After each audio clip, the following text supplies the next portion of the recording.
Carrure imposante, chapeau constamment vissé sur le crâne, cet homme est un ex-contrebandier.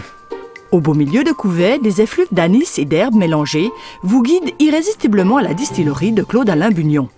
Dans cet antre, presque secrètement, il concocte une potion autrefois considérée comme dangereuse, qui dit-on rendait fou et criminel, l'absinthe. Heureusement, depuis 2005, l'élixir a retrouvé ses lettres de noblesse en Suisse et Claude-Alain connaît la recette mieux que quiconque.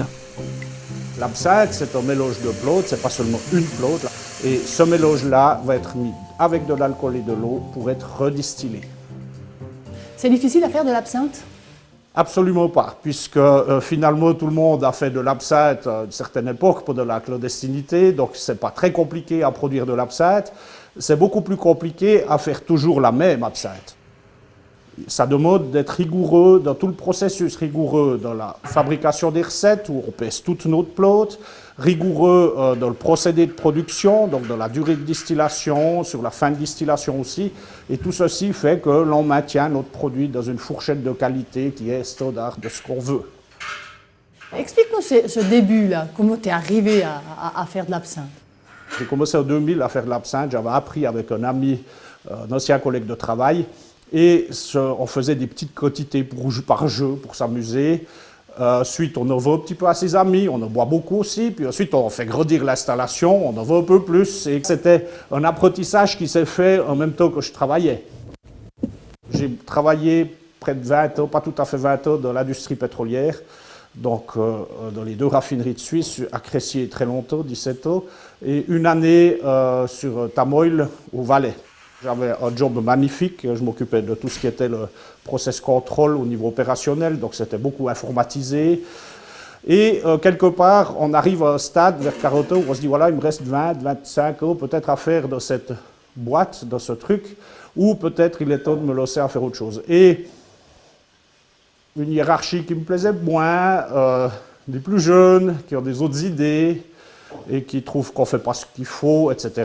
Donc finalement, m'ont poussé un petit peu à prendre la décision, quand on parlait de légaliser l'absinthe, de me lancer dans cette aventure, donc de créer ma propre entreprise, de quitter un job où je gagnais très bien ma vie, où j'avais un bon salaire, 40 heures par semaine, pour faire quelque chose qui n'existait pas.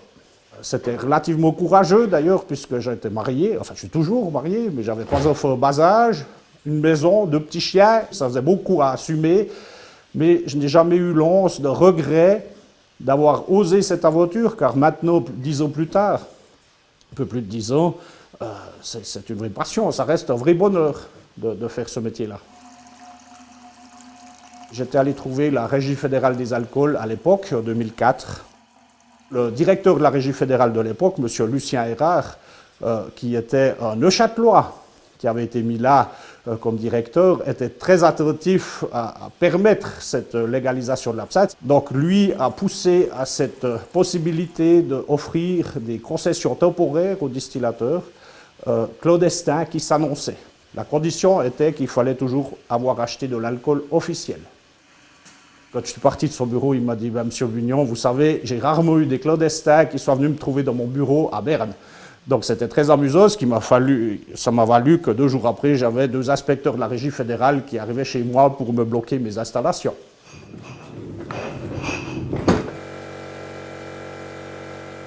Le 1er mars 2005, lorsque nous avons légalisé l'absinthe en Suisse, 2 distillateurs avaient de l'absinthe à vendre, c'était la distillerie Kubler Black Mint de Motier et moi-même qui avait fait le travail en amont, et tous les autres clandestins se sont intéressés, se sont approchés de la régie pour obtenir des concessions. Actuellement, nous sommes, je crois, même 3 distilleries dans cette vallée. Tu travailles dans un lieu, donc on va dire alcoolisé, c'est pas dangereux comme métier? Le seul côté dangereux que je dirais de l'absinthe, c'est finalement de ne pas devenir son meilleur client.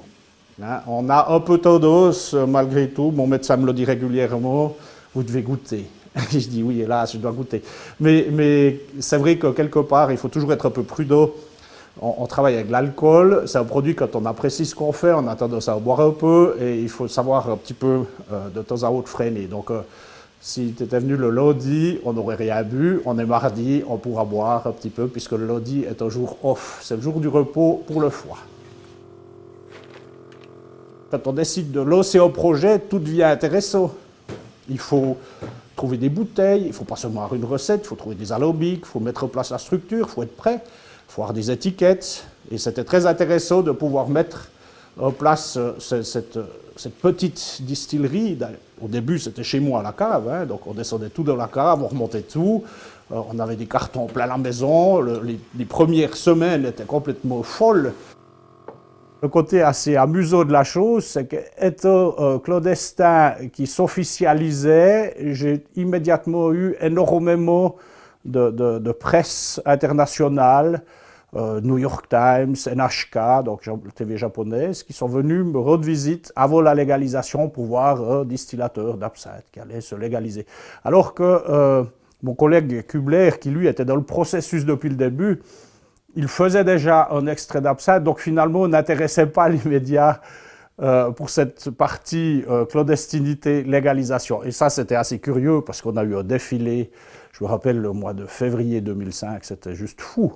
On avait tous les jours, plusieurs fois par jour, des journalistes dans la maison ici qui visitaient, qui voulaient tout apprendre.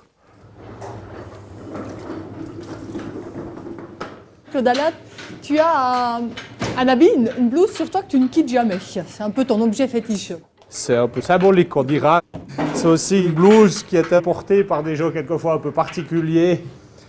Dans ma jeunesse, j'en ai connu un qui était ouvrier, qui avait une blouse bleue, qui était un personnage, hein, pas toujours des plus agréables, mais quelquefois très, très sympathique. Et ici, à Couvet, on a eu aussi un monsieur très connu qui avait une blouse qui était marchand d'habits, qui était aussi quelque chose de très très drôle et qui donnait une image. C'est aussi une manière après de se faire reconnaître la blouse et le chapeau. On reconnaîtra toujours la blouse et le chapeau, pas forcément la carcasse dessous.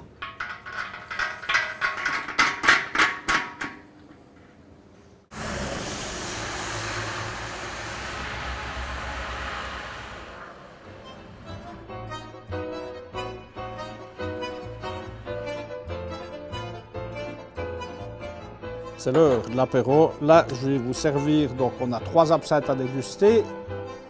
On ne mettra jamais de glace dans le verre, il faut que l'absinthe se serve comme un verre de vin blanc. On finira vers 11% volume et vous voyez qu'elle devient blanche, laiteuse. C'est pour ça qu'on parle de petit lait du Jura. Alors une autre partie de ton travail, Claude Alain, c'est de faire découvrir l'absinthe aux touristes. Oh que oui, c'est pas une autre partie, c'est une des grandes parties du travail, c'est probablement la partie la plus importante. C'est expliquer l'absinthe, c'est faire découvrir donc à tous nos visiteurs qu'est-ce que c'est que cette fameuse boisson qui a été interdite. Hein, c'est pour des mensonges, on a dit qu'elle rendait fou, alors qu'elle était une boisson très appréciée à l'époque. On va l'interdire sur la pseudo-raison de toxicité à cause de la thuyone. Thuyone qui est une molécule potentiellement dangereuse, mais à des doses que l'on ne peut pas atteindre avec l'absinthe. Hein, il faut être clair, il faut plusieurs dizaines de litres ou centaines de litres d'absinthe pour s'intoxiquer avec la thuyone. Vous mourrez de l'alcool bien avant. Donc tout ceci, finalement, on va l'expliquer à ces visiteurs pour qu'ils comprennent bien le produit et que cette boisson, qui est restée clandestine presque au siècle, 95 ans, revienne au goût du jour et soit appréciée. Est-ce que c'est vraiment cette toxine qui a fait que l'absinthe soit interdite ou... Non, c'est 2 problématiques. La première, c'est une jalousie commerciale du monde viticole, qui eux ont de la peine à faire du vin, et l'absinthe qui est présente en grande quantité moins chère que le vin. Donc tout ceci agace un peu ces gens-là. Et un autre aspect, c'est le monde des ligues anti-alcooliques. Le problème du tournant du XXe siècle, c'est qu'il y a un alcoolisme qui est quand même assez considérable par rapport à l'alcoolisme actuel. On est des enfants de cœur. Hein. Les gens consommaient des quantités phénoménales d'alcool et bien sûr l'absinthe faisait partie de leur boisson car elle était bon marché. On va arriver vers la fin du 19e, début du 20e où vous verrez les usines Pernod de Pontarlier produire l'équivalent de 20 000 litres d'absinthe par jour. On divise toujours notre visite en 3 étapes. La première étape est l'histoire de l'absinthe, donc une explication succincte de cette boisson, son historique, sa clandestinité et sa relégalisation, sa situation actuelle. Ensuite, on va expliquer la production, donc les différentes plantes que l'on utilise, comment est-ce qu'on fabrique l'absinthe. Les gens vont sortir les plantes pour touchez bien les parfums, on n'est pas dans la chimie, hein, on fait vraiment des produits naturels. Et ensuite, il y a la dernière étape, la dégustation, où les gens vont pouvoir apprendre à déguster l'absinthe, savoir la servir, savoir l'utiliser correctement. Alors, c'est très intéressant de voir que quand on a des Suisses allemands qui viennent visiter, eux, ils veulent boire pur. Ils disent, oh, il y a toujours trop d'eau dans l'absinthe, hein, toujours. Eux, c'est quelque chose, c'est le schnapps, ils veulent boire ça au digestif. Alors je leur explique bien que chez moi ils font comme je veux et chez eux ils font comme ils veulent. Et très souvent ils me laissent les verres à moitié remplis parce qu'il y a trop d'eau et ils apprécient toujours à la fin quand je dis maintenant on va faire l'absinthe suisse allemande avec très peu d'eau. C'est parfait.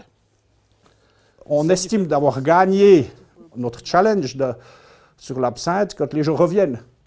Quand vous avez des gens qui reviennent 2 ans après ou une année après, vous achetez quelques bouteilles pour dire j'étais chez vous il y a 2 ans. J'ai aimé, j'ai acheté. Vendre de l'absinthe à des gens qui vont mettre ça dans leur bar et qui ne boiront plus, c'est quelque part un peu dommage. Hein. Donc on espère, nous on est contents quand les gens reviennent et ont eu du plaisir. Est-ce que tu regrettes cette période de clandestinité? Jamais. Non, non, pas une seconde. Je veux dire, on a actuellement une possibilité d'être présent sur le marché international, d'être présent sur le marché aussi national, donc de vendre nos produits, d'expliquer l'absinthe. C'était impossible à faire avant. On n'avait aucune solution de promotion. Donc, pour moi qui ai décidé de faire ma vie, mon métier, une passion aussi, hein, c'est des métiers passion quelque part, on ne compte pas nos heures, mais jamais une once de regret sur la clandestinité.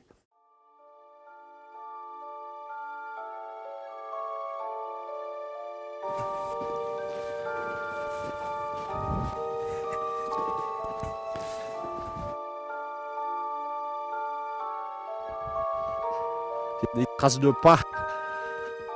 Regarde.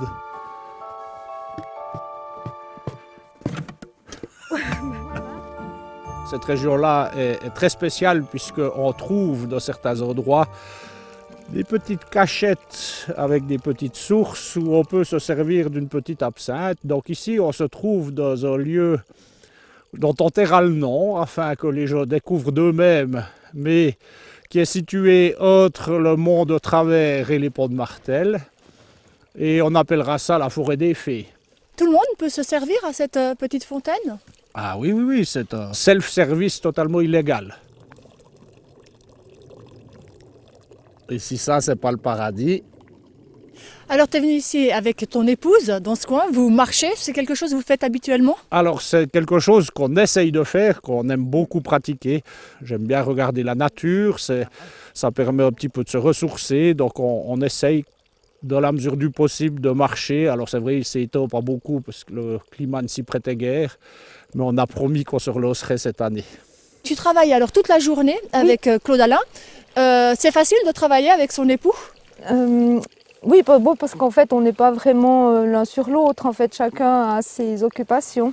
Il y a quand même certaines choses que je dois faire, qui sont suggérées, on va dire. Et puis après, je gère un peu comme je veux, pourvu que ce soit fait, en fait. On a un peu un fonctionnement où, pour se simplifier la vie, j'y suggère ce que j'aimerais qu'elle fasse. Oui. Mais je termine toujours mes phrases, tu le fais de toute façon comme tu veux, ce qui est toujours un peu le cas. On a eu cette chose de pouvoir laisser, pour moi je considère que c'est une chose d'avoir une maman qui s'occupe des enfants, après chacun a son avis là-dessus, mais quelque part c'était aussi la laisser avec les enfants, faire des pâtes à sel, j'ai assez râlé sur ces tonnes de pâtes à sel et de peinture à fenêtre qu'on trouve encore dans la maison hein, d'ailleurs. Et finalement, ensuite elle est venue, quand vraiment j'arrive au bout, parce que j'arrivais plus à tout faire, elle est venue à bord dans l'entreprise. Et ça s'est très bien passé et c'est quasi génial, quoi, je dis, voilà. Même une fois, on s'est là aussi un dimanche après-midi à De Motier, on a dit ok, on fait les gorges de la Pointe-à-Resse, bien décidé, la fleur au fusil, je crois qu'on avait pris un demi-litre d'eau avec nous, on a fini à Chasseron. Le pire, c'est qu'on est arrivé vers 4h à Chasseron et le bistrot fermait à 16h15, donc il a fallu se dépêcher d'aller chercher à boire pour le retour et on arrivait le soir à 7h30, donc les jambes cassées, bien sûr les genoux usés, parce que ça fait quand même, je crois, une quinzaine de kilomètres depuis Motier à Chasseron, plus les 15 retour. C'était assez sympa, je dois dire.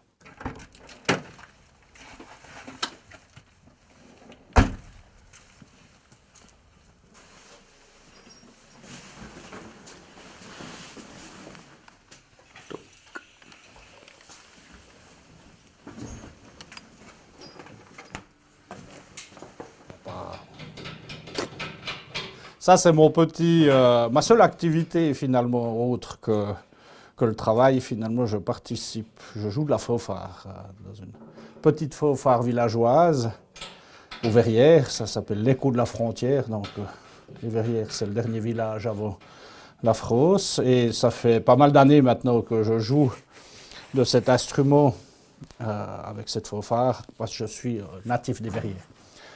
Et la basse, c'est quelque chose, c'est un instrument un peu particulier parce que c'est un gros instrument, il est assez lourd, par contre il a un côté pratique puisque pour moi qui ne suis pas un grand musicien, c'est pas trop compliqué à jouer. À 12 ans, vouloir faire partie d'une fanfare, c'est un peu original. Comment c'était Il faut venu se cette remettre un idée? petit peu dans le contexte. 12 ans, c'est aussi un moyen de sortir du carcan de la maison, mais il ne faut pas oublier que les télévisions, c'était 3 chaînes, les téléphones portables n'existaient pas, les ordinateurs et Internet encore moins. Donc, quelque part, c'était un moyen d'aller dans les sociétés. En faisant partie d'une société, qu'une fanfare, on avait l'occasion de sortir aussi, des fois le dimanche, d'aller faire des prestations, de faire des marches, quand on fait la marche à l'abbaye, la fête de l'abbaye, donc on marche dans les rues, donc c'est toujours assez... Ça peut paraître curieux à notre époque, mais à l'époque où je l'ai fait, ça ne l'était pas.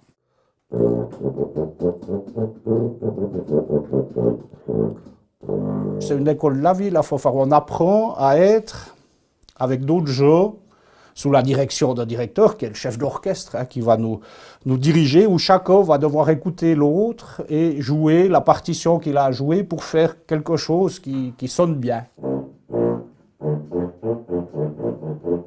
Je suis assez social, moi j'aime pas être seul. Bon, c'est vrai qu'on a souvent du monde, on est souvent avec du monde, on discute souvent, donc c'est pas forcément besoin, mais quelque part, on côtoie toujours, de toute façon, du monde. Oui. On n'est pas sauvage.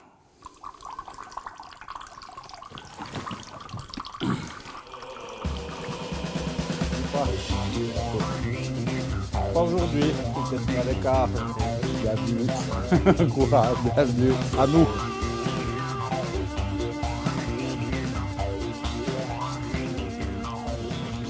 Jacques, ça fait combien de temps que vous connaissez Claude Alain?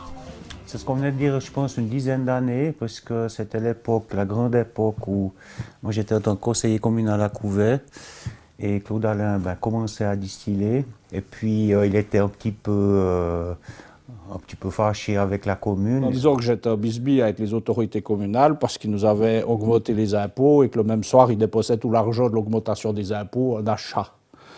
Et ça, j'avais guère apprécié. Donc, c'est ça qui m'avait mis au bringue avec eux. Mais pas à toi particulièrement, hein, c'est vrai. Non, mais c'était un joli défi que d'aller s'expliquer envers Claude Alain. Et puis, c'est là qu'on a commencé, je dirais, à s'apprécier, parce qu'on peut discuter de plein de choses, de tout et n'importe quoi, mais en général...